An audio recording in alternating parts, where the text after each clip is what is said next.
Hello, I'm Christy Oborny, and this is my educational vision for strategic leadership. So, when looking at my educational vision, when trying to create it, the first thing I looked at were what were my non-negotiables. And I focused in on three things: learning, relationships, and safety. So first of all, learning is the end goal. It's an educational institution. Learning is important. We want to have high achievement. We want our students prepared for the global world. In order to do that, we need a highly effective staff. And we also need to be providing equal learning opportunities for students. We also need to have relationships among students, staff, families, and the community. And in order to do that, communication is key to help build those relationships. And it needs to be safe, both emotionally and physically, for our students and our staff. When looking at our stakeholders, these would be the people that I would need to include in creating this vision. So staff, students, parents, and the community. So with our staff, we need to have teachers, support personnel, and administration involved in this process. Students, representatives from all demographics, our elementary, middle, and high school. And parents as well, parents of those elementary, middle, and high school students. And involve the community as well, our Chamber of Commerce, reaching out to them, getting other businesses involved, our local business owners, people from Fort Hays State University or NCK Tech College, and also Hays Med Centers. Those are some of the big employers in our area. So when looking at data, I broke this down into the three non-negotiable areas because those would be the things that we would need to be collecting data on. So when we're talking first about a safe environment, so the first thing we would look at would be things like a needs assessment on our buildings for safety, security, what are updates that we're needing for technology, and also looking towards our future growth because we're not creating this for just now, we're creating this for the future. And look at our behavioral data as well. What are our office referrals, the number of those, positive referrals as well, ISS and OSS data, that'd be in-school suspension and out-of-school suspension data. And then also our FastBridge screening because there is a behavior component to that. When looking at learning, data that we could gather for this would be things about assessments, our FastBridge again, kindergarten readiness, and then also data on our highly qualified staff. So looking at assessment data, things like our state assessments and our district assessments as well. Get the data gathered on that. Our FastBridge we use for progress monitoring, so gather and look at data there that we're using to guide our MTSS processes. Kindergarten readiness screenings, look at those, or how our students are coming out of our pre-K programs or students just entering kindergarten without pre-K, what the data looks like there. And our highly qualified staff, look at things like who has endorsements, who has advanced degrees, what are those endorsements and advanced degrees in, and also the years of experience. I feel it's very important here to, when we're talking about highly qualified staff, that we really need to work and gather data on how are we recruiting and developing, retaining and sustaining our talent for that highly qualified staff. When looking at relationships, some data that we could gather here would be things on our ACEs, our parent and community surveys, and our parent involvement in school activities and events as well. For our ACEs, ACEs stands for Adverse Childhood Experiences.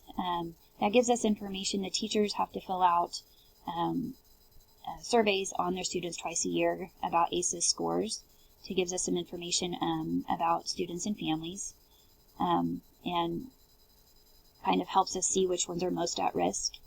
Parent and community surveys are things that are done at least once a year. Look at the data we get back from those. And also look at our parent involvement in our school activities and events. How many people are showing up to that? How many are actively involved in those things? And as I was reading through Jackson, I noted that communities are only as good as their schools. And one must engage in the community in order to gather the perceptions about the school and to help guide that change that will affect the community in which the school is based. So looking at needs for our community and how we're engaging our community when creating this vision is extremely important. When we're looking at equity, in order for all students to succeed, we need to compensate for barriers that limit success. So here I listed some barriers, things such as learning abilities, physical abilities, behavioral, social-emotional abilities, race, gender, language, and also socioeconomic background. So when looking at those barriers, how would we be able to remove those barriers? So when we're thinking about learning abilities and even physical abilities, differentiating our instruction and designing instruction that meets the needs of individual students and engages those multiple learning styles and abilities as well. Incorporating our social emotional learning curriculum would also help with our behavioral and social emotional issues that we have. When we're thinking about like race and gender biases, we need to analyze our current resources for race and gender bias and incorporate resources that are bias-free. When we're looking also at other barriers like language and socioeconomic and other things that we've talked about already, we need to be providing services to students of need. So those ESOL students or SPED services, counseling, family support services would all be beneficial. And also include our staff in equity training. Things about trauma, racial and social justice, and ESOL, the things that our students are facing and some of our staff are facing as well, and getting the training that is needed in order to learn how to overcome those barriers that we have in our school system. When looking at ethics, when we create our vision, ethical standards need to be included to have a clear understanding of what's acceptable and what isn't for our learning community. So when we think about ethics, I think about honesty, confidentiality, responsibility as some key components of this. So when thinking about honesty, I feel like staff and students really need to build that trust and by being honest with each other and showing integrity among and with each other. For confidentiality, continue with building that trust. Confidentiality needs to be kept in regards to student and staff information. We would look at our policies, so those within the learning community know whom they can and cannot disclose information to. And then responsibility. All the members of our learning community have a responsibility to show up and take an active part in the learning process. For social justice, in this learning community, members need to be treated as individuals, not as members of groups. An inclusive atmosphere will be developed where differences in wealth, race, gender, and culture are appreciated and accepted. So then looking at future trends or expectations of students and parents. Some trends that I noted, first of all, higher ACES scores in students. We have fewer students entering kindergarten with preschool skills and information access overload. And then I noted an impact that would go along with each one of these trends. So first of all, looking at the trend of higher ACES scores in students, we're having more social emotional needs more prevalent in our student population. So our staff needs to have training and resources to help students and families with those higher experiences with trauma. Fewer students are entering kindergarten with preschool skills, so we really need to have support for intervention to help fill the gaps in learning there. Students also need to be taught how to navigate the technology-rich world that we live in and make good choices both socially and academically when it comes to technology, because that information is literally at their fingertips and ingrained in every aspect of our students' and teachers' educators' lives. So looking at trends then for post-secondary and the workforce, three of them that I focused on were trends in technology, the global society, and an ever-changing workforce. So when we're looking at technology, an impact of that would be we need to give students the opportunities to learn technological skills in order to be successful. We need to prepare them for the global society by incorporating global learning in our school system. And preparing them for an ever-changing workforce. We need to give students the skills to be adaptable and to have the knowledge base to do the jobs that haven't even been created yet.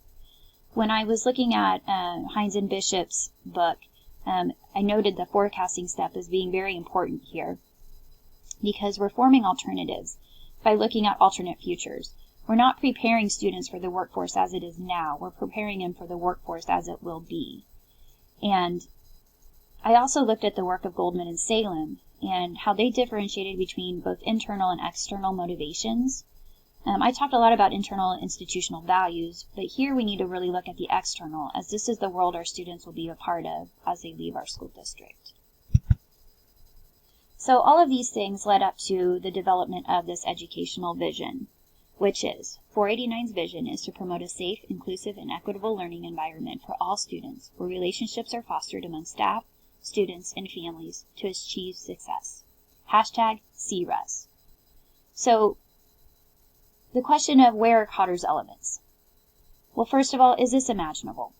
I believe it is, because we all want a safe place to learn for all our students and for our staff. And I believe our students already feel safe. We just need to continue and improve on what we're already doing. Is it desirable? Well, success is the ultimate goal, but it may look different for every student. School is a place where learning and community happen. Fostering relationships brings this about. You can't learn from people you don't like. Is it feasible? Well, I do believe it is. I feel like we're doing a lot of this already. We just need to build on what we have. We need to tweak it and make it better. We need more emphasis on SEL, social emotional learning, and communication and involvement. Is it focused? Well, I feel like the hashtag makes it very focused on the non-negotiables. It's safe, it's inclusive, it's equitable, relationships, all those things lead to achieving success. Is it flexible? Well, what does success look like? For each student, it's different. One success is they're ready for tech school. Another student might be ready for college. A kindergartner is ready for first grade. A third grader with emotional struggles has fewer meltdowns. So success is different for every child, and it's different at different age levels as well. And equitable is again different for each student, so it does provide flexibility in interpretation. Is it communicable? Well, I think the hashtag CRES can be explained in 5 minutes, and it helps relate back to what are our values here. We want it to be safe, inclusive, equitable. We're building those relationships to achieve success. So in conclusion, the path to creating this vision was first to determine what are the non-negotiables. Like I said before, focusing on safety, relationships, and learning. Looking at the data we need in order to build on those. Involving our equity, ethics, and social justice in this process, and looking at the things we need in those aspects. What are the trends? What are the impact of those trends? So all of those things come to be. 489's vision is to promote a safe, inclusive, and equitable learning environment for all students where relationships are fostered among staff, students, and families to achieve success. Hashtag CRES. And here are my references.